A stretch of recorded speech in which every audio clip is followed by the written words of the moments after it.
El mirall duplica tot el que existeix, però sempre és davant, o s'encara allò existent. No es pot reconèixer ell mateix. Igual que els meus ulls no es poden reconèixer ells mateixos, perquè miren cap al món.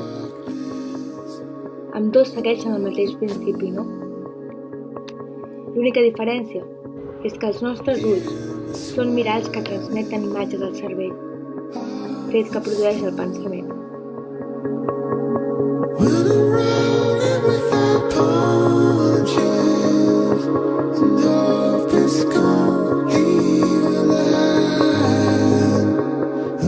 Aquestes són algunes de les paraules textuals que va utilitzar Michelangelo Pistoletto per descriure la seva obra.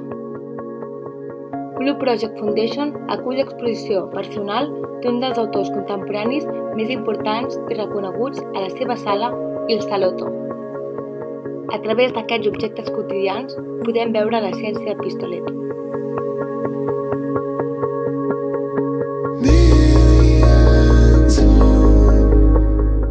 Dintre de Michelangelo Pistoletto és una exposició més tradicional, d'un format més tradicional, malgrat que Michelangelo Pistoletto és un artista contemporani i no és un pintor impressionista o un pintor més clàssic, no?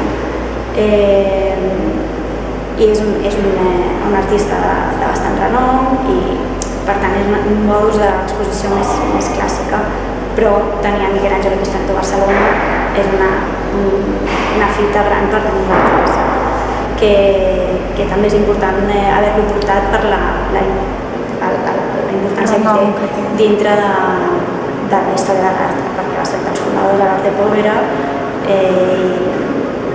i bueno, és una peça clau en l'art contemporani.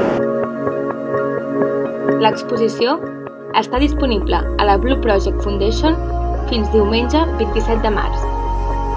L'horari de visites és de dimarts a diumenge de 10 del matí a 8 del vespre.